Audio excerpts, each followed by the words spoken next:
Bentornati, welcome back my friends, once again, with me the listless onion. But before we jump in the shoes of our hero, Tim Knudsen, the survivor, I have a couple of small announcements to make.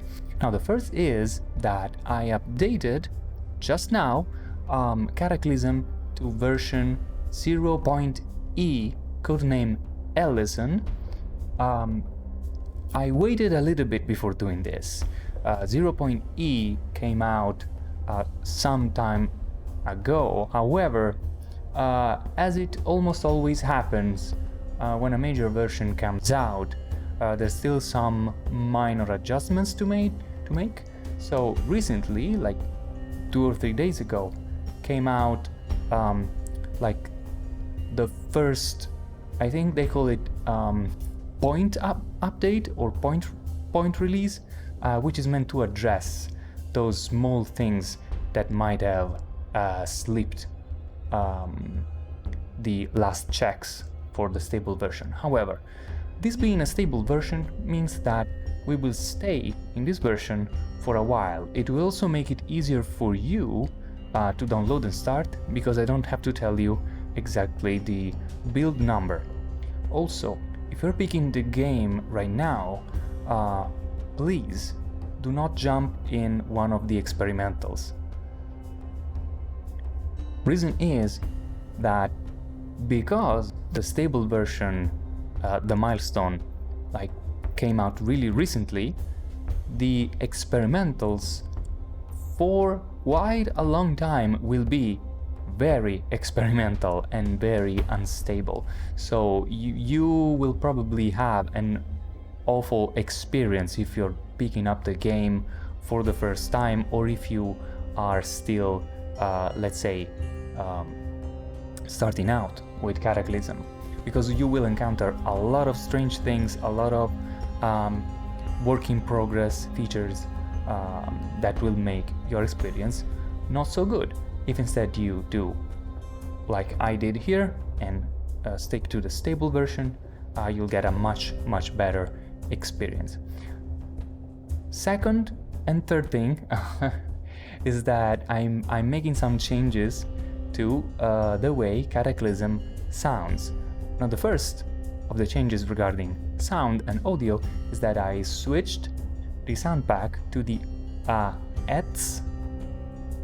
I will put a link in the description, because this one has this sounds.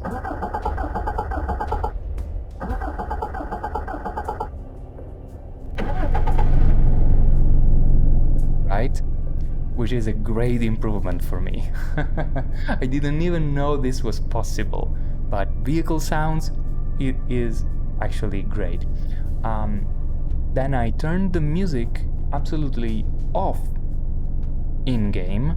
However, you are probably listening to some background music right now, because I plan to add music in post-production. This will allow me to better modulate what kind of track I want to listen to. I will probably have a really small amount of total tracks that I will cycle through.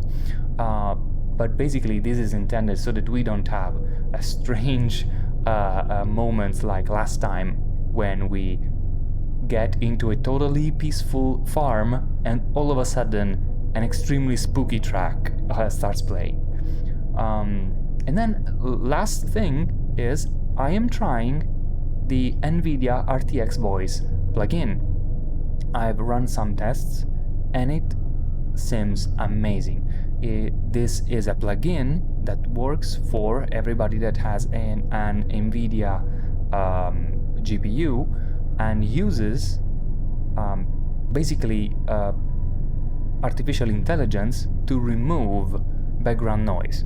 So for example, if I now start, I don't know, typing really hard on the keyboard, which by the way is something that I always do while playing, because this game is played entirely on the keyboard, basically the RTX plugin will get, with time, better and better at excluding that background noise and just keeping my voice. It's basically an artificial intelligence that tries to recognize, to familiarize itself with my voice, so that the voice stays in and all the noises stay out. I'm hoping it will also cancel out dog barking and stuff like that, or my chair creaking. All those annoying sounds will hopefully cease to exist. Alright, let's now jump in. We left off here, right outside this farm. If I open up the map again, you can see this is a pretty big farm where we didn't find anything really extremely useful, but a couple of horses. And maybe at some point in the future we will come back and see if we can actually do something with those horses. I'm thinking like taming, riding, attaching them to a wagon or a cart or something like that. It might be interesting, you know, just to try this new feature in Cataclysm. However, right now I can see 2, 3, maybe 4 points that might be interesting in this area, that, you know, we just might want to scout. Like, for example, there's 2 cabins. 1, 2. This was a tree farm. Yes, a tree farm, which, I don't know, might also have some tree cutting implements, which might be really useful for us. And there's a moonshine still. So I'm thinking, let's go straight to this cabin, and then the moonshine still, and then we will turn south and visit these other 2 places, and then we might take the road again, because going through this section, we will be able to bypass this more or less roadblock. It wasn't really a roadblock, but it's a site where an helicopter crashed, but most of the military crew was raised again as zombies, and those are really dangerous for us right now, because they have their armor on still, and maybe some of them have like explosives and stuff like that. So yeah, let's do just that. I'll probably skip the driving, because you have seen me driving in the wilderness already, so unless there's something extremely exciting going on, I will meet you at the first destination.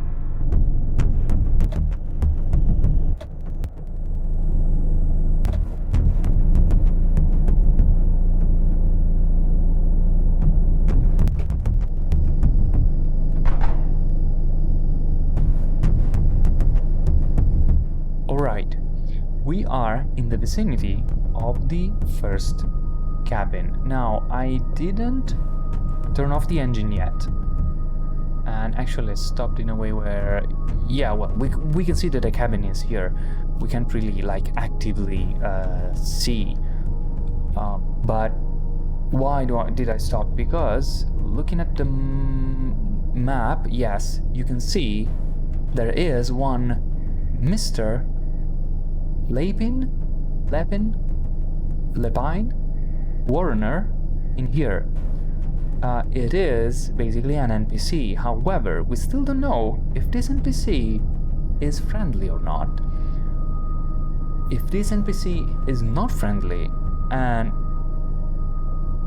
maybe he has something like a rifle, maybe even a sniper rifle, we might be in trouble. So let's accelerate a little bit, make a close pass, and try to understand what are we dealing with. Do I see him already? No, I'm seeing nobody.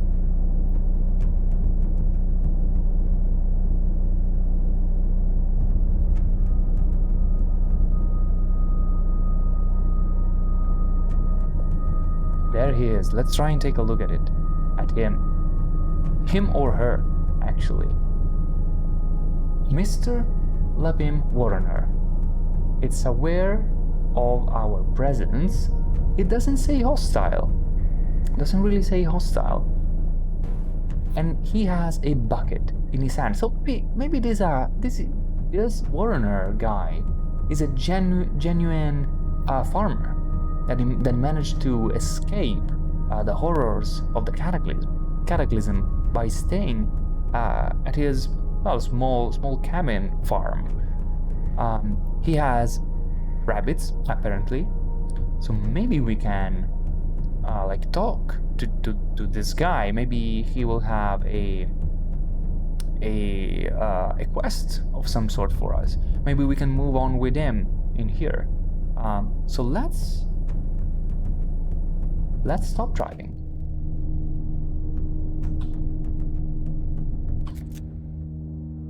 Right? And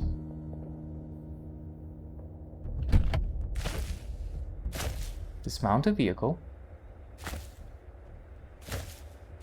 Keep an eye on this guy. He doesn't really have any weapon. Wait a second. Now we can see more. We can see that he has the traits hooves. Now I saw this lightly furred trait, but I thought it meant that the guy didn't shave for a while. However, hooves. This guy basically is a mutant, and he is going towards the beast mutant trait.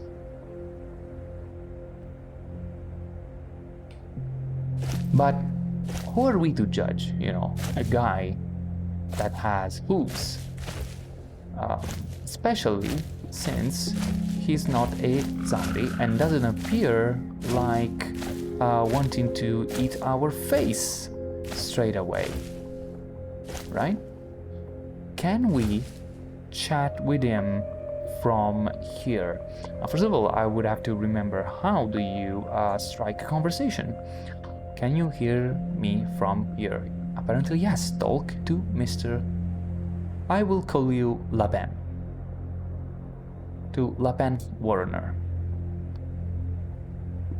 Mr. Lapen Warrener says, pleased to meet you. He's friendly. See? He's friendly. This is great. We will say, I'm just trying to get by. Getting by will do for now. And we will respond, I guess it has to, right? And again, pleased to meet you. Well, thank you. What are you doing here? I raise my rabbits. I seem to have more in common with them every day. Wow. Last time I played, NPCs were not this complex, I should say, fleshed out, really. I mean, this might be just one of a couple of instances of specific NPCs, This is probably the NPC that spawns at the cabin with the rabbits, because he seems to, totally understand that he's living here with his rabbits. And he's also acknowledging the fact that he is a mutant. This is really cool. Well then, he is very pleased to meet us, apparently. Heard anything about the outside world? People come to me to learn how to keep rabbits. They learn and they go. I like to think I'm making the world better. That sounds optimistic. If I teach 100 people how to raise rabbits, that's potentially 100 communities given food and fur before those people teach anyone else. That's the most hopeful thing I've heard so far. I must say, this is also pretty good dialogue. I will not ask you look different. Let's say, anything I can help you with? I have another job for you. Want to hear about it? Tell me about it. I need to build fences and ditches around my rabbits. Could you find about 5 logs for me? 5 logs? It's feasible. We could just, cut trees, but also one of our destinations is a tree farm. I'll do it. Don't forget to tell me when you have them. Of course.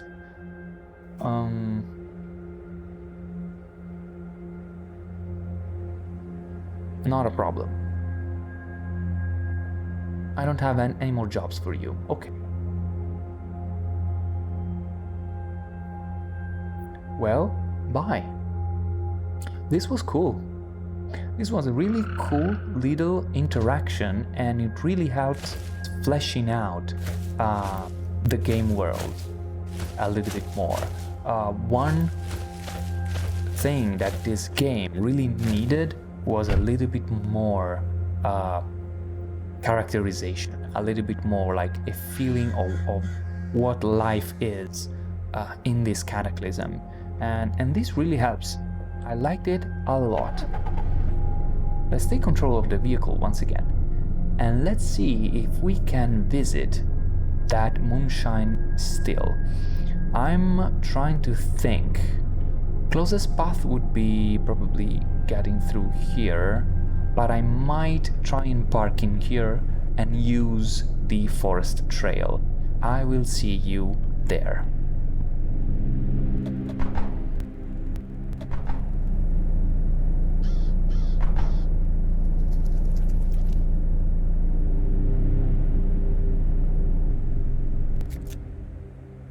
And here we are. Let's dismantle the vehicle. A very quick check. Yes, just as I thought. I am dragging along a lot of stuff that I should really drop in the vehicle here. Now, I think I tried to organize stuff a little bit before. I mean last time. So let's use this.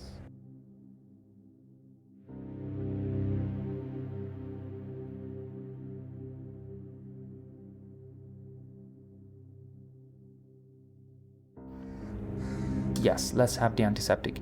Actually, let's also look for the bandages, because there were bandages in here. Yes, let's have the bandages and the antiseptic on us. Alright, this is the trail. That is a tree that I was trying to walk into. There's just some casings lying around on the ground. Let us now follow the trail towards this moonshine still. This is a... Okay, I know things like this exist. These are shrubs. This is a shrub patch. So if you ever are in need of wild, fresh food, that is the place. Wait a second, what is that? Got me scared for a second. This is a corpse. Corpse of a human that wasn't turned into a zombie. It has nothing useful on him, the poor soul. What is this? A pine bow. Pine bows can be used to craft glue, I think. But if we ever find ourselves in need of that, we will set out with a specific objective of collecting those in big quantities. Looks like we're here. This is a smaller place than I originally thought. Let's see if there is an entrance. Okay. It is a very small cabin, looks like.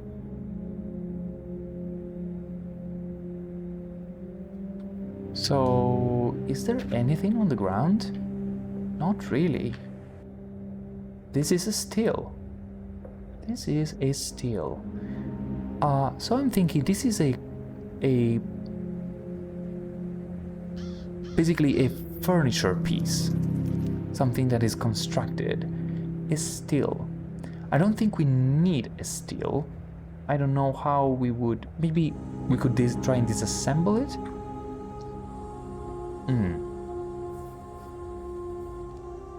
Let's actually try this. Deconstruct furniture. Deconstruct the still. The still is disassembled. And now it is portable. Okay, very good. Very good. We acquired a still that we can place back at our place. Place back at our place, yeah, because that sentence is smart. And these are kegs. Can we do the same with kegs? I'm wondering. Deconstruct furniture. Actually, not really. But we get a water faucet, nails, a lot of planks, sheet metal sheets, or small metal sheets I should say. Okay, I can take all the planks. Can I take 5 planks? No. Can I take 4 planks? No. Anyway, it's not really useful, because if we wanted a keg at our base, we would have to know how to build a keg, because we basically got only the spare parts.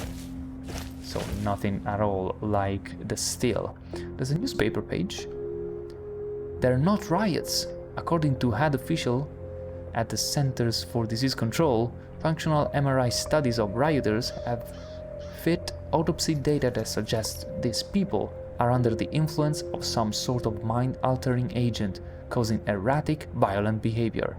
A source inside the CDC, who did not wish to be named, informed our reporter. It's not just the rioters. They're the heaviest affected, but we scanned our own brains and we found out. It's everyone. It's in me and you. It's in the government, the military. God help us all. Well, it's a bit late, but yeah, that is what happened.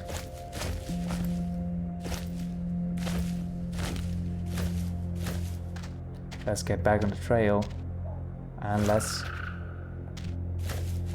get back in our vehicle.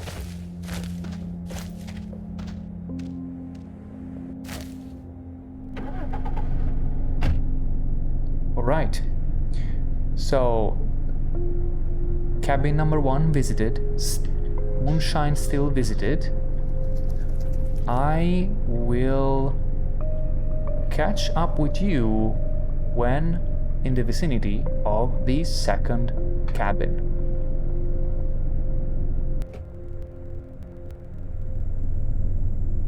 Oh, wait a second. Why can't I place the still in there? Is it too big?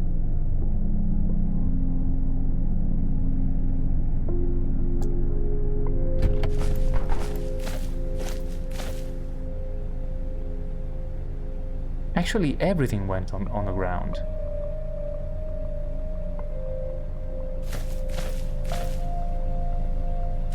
I used the drop command, which worked in the past. However, let's try this way. This is a trunk. Okay. So, put the scrap metal in there. Destination area is full. Huh? How can destination area be full? What about in here?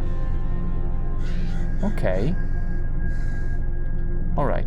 But maybe it was my mistake. I tried to drop stuff in a trunk that was already very full, and the default behavior of the game in that case is that it doesn't know where to put the stuff, and they go to the ground, which doesn't really make total sense when you're in a vehicle. But anyway, as long as you know it, that it can work like that. So, spot is still in here and the water faucet. Okay, they are in the trunk now.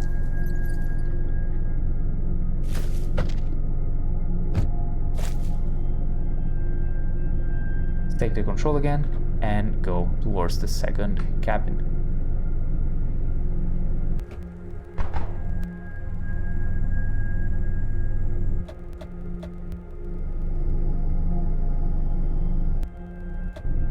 And we have arrived. Turn off the engine. Let's take a look what we have here. No immediate threats around us. We just need to...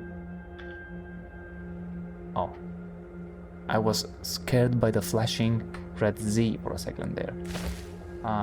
Let's head south through the woods and into this cabin. Actually, not really straight into it. Actually, we can check in the map to see.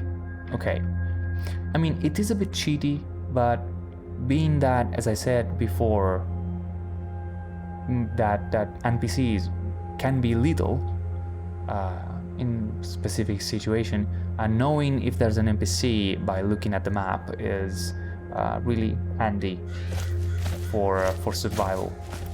So we should be able to get inside this one.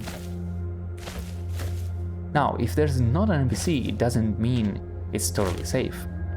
There might still be zombies inside. Let's see now what we have here. Butter up. Maybe we don't have this already. This other we have knife fighter's notes. Could be interesting to have. A kitchen. Not a particularly stocked one, but it makes sense in this case, because this is a really isolated place. So butcher knife, carving knife, casserole, pair of scissors. Yeah, nothing particularly useful. Now, this on our right is a wood stove, which is also a thing that is probably easily constructed. So I will not try to disassemble that. Quite a selection of wearables, let's say. There's another whistle. We have already a few. Let's take leather belts and kilts to take the leather out of. There's another leather kilt. The inhabitants really liked their leather kilts, apparently.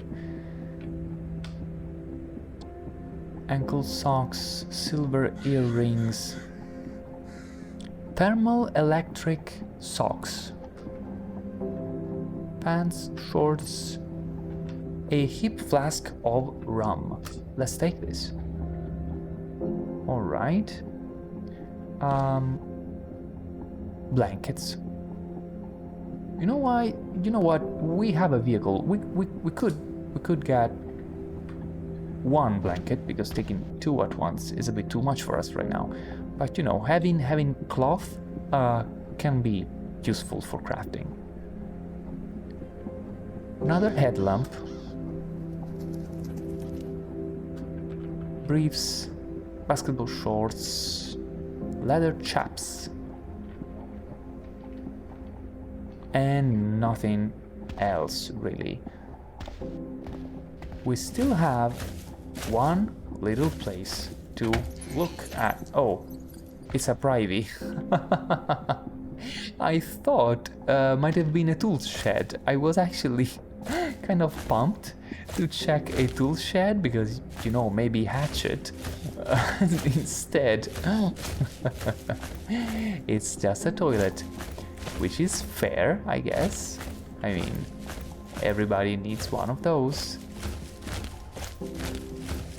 So that is the cabin, and tell you what, I will pack all this stuff that I found and I will meet you at the tree farm.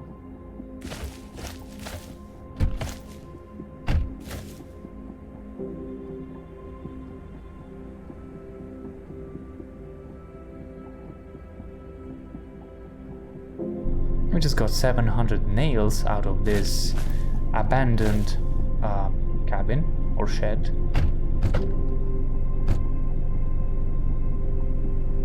And here we are. Stop driving. And let's take a look. This is pretty clearly a tree farm. The sign says Christmas trees available early winter, I think. As the other sign says, Wilfred's Tree Farm. Call us at 555 numbers. Nothing here. Now, will this be a toilet? No, it is not.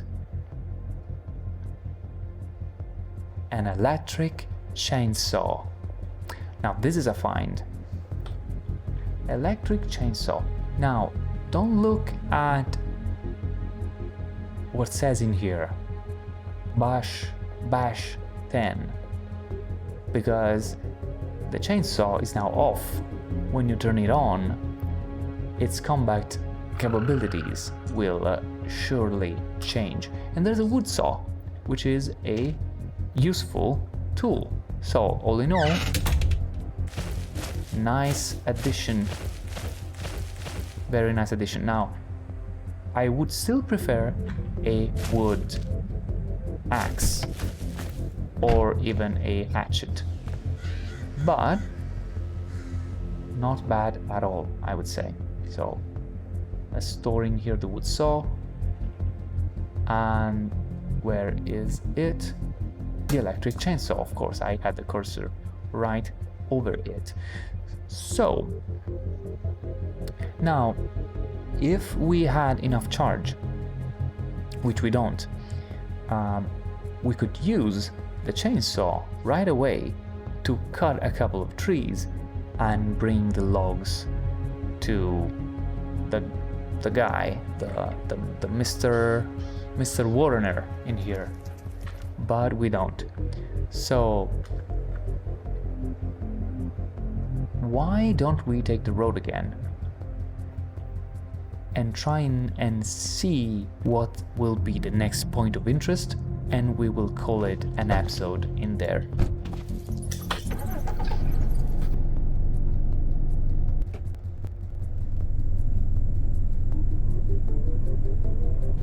Small wheel. Could be useful.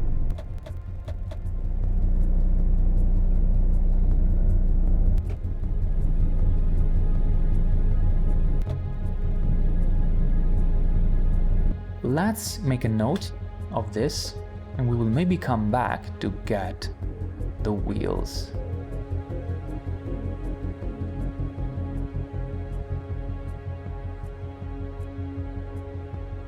Another vehicle.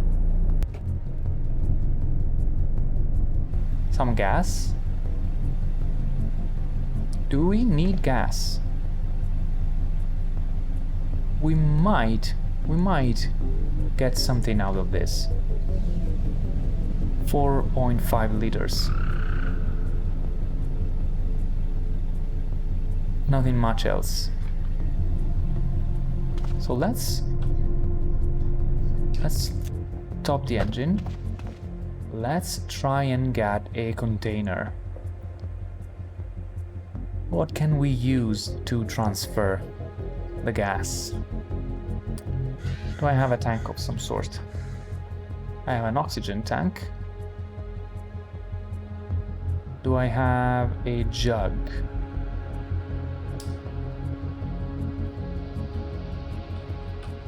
Right, I have this gallon jug of old milk that I can pour out.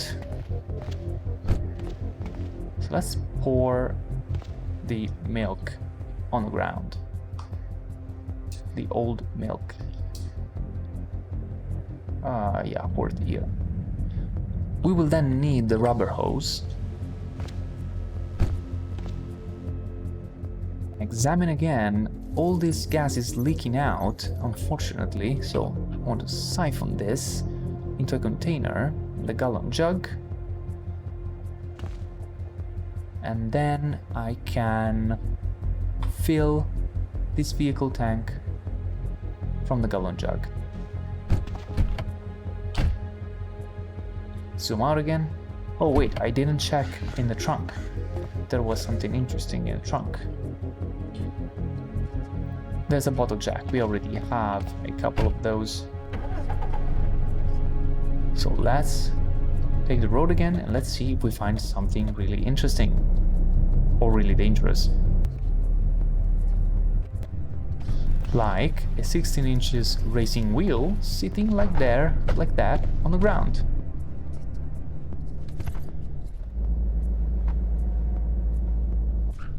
The map says we are near a village called Hammond.